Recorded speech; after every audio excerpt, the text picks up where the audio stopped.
পহেলা বৈশাখ প্রতি বছরই আনন্দের বার্তা নিয়ে আসে, তবে গত বছর যে আমেজটা ছিল আমার মনে হচ্ছে এবছরের আমেজটা অনেক বেশি। সেই সাথে এবছরে মানুষের সাথে মানুষের যে হৃদ্যতার সম্পর্ক, সেই টানে আমরা দেখতে পাচ্ছি যে যে শোভাযাত্রাগুলো হচ্ছে সেই শোভাযাত্রাগুলোতে মানুষ আসছে।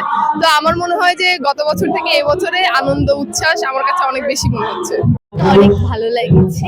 তারপর আমরা যে অনেক রকম ঘুরেছি, নানা রকম জিনিস খেয়েছি, তারপর যে আবৃত্তি করেছি তা করে আমার অনেক ভালো লাগছে। আর যে রাখি পরাবো এর জন্য অনেক করছি যে কাকে এক্সাইটেড। এই উৎসব কৃষকের ঘর থেকে উঠে আসা উৎসব। এই উৎসব শেষ হওয়ার নয়।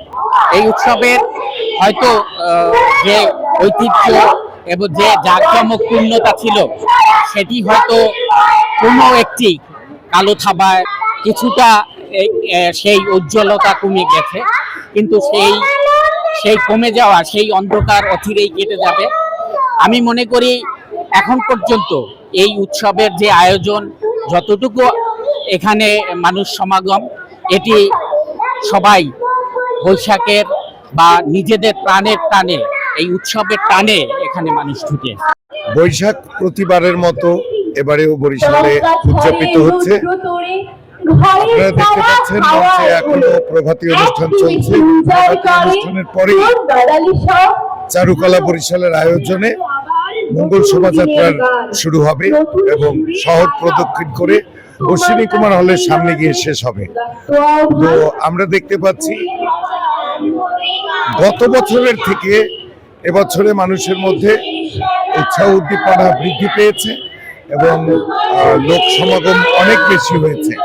আমরা আশা করি মঙ্গল শোভাযাত্রা এবং প্রভাতী অনুষ্ঠান পূর্বের ন্যায় আবার তার জায়গা ফিরে পাবে এবং স্বতঃস্ফূর্তভাবে এই অনুষ্ঠানে মানুষ অংশগ্রহণ করবে।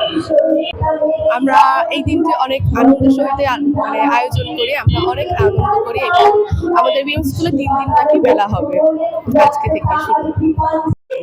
নববর্ষটি বাঙালির এই উৎসবটি সব জায়গায় ছড়িয়ে থাকে, সবার মধ্যে হিংসা এটি না থাকে, পেছনে সকাল যেমন হয়েছে আমরা চাই প্রত্যেকটা দিন যেন সূর্যের মতো সুন্দর হয়, কোনো হানাহানি না থাকে এবং যে অসৌজন্যতা আছে আমরা দেখলাম প্রশাসন আমাদের সেই অসহযোগিতা যেন না থাকে, মানুষের মধ্যে যেন বিভেদ না থাকে, আমরা সবাই যেন একভাবে একসঙ্গে চলতে পারি। অগ্রযাত্রা প্রতিদিন নির্ভীক প্রত্যয়ে উজ্জীবিত।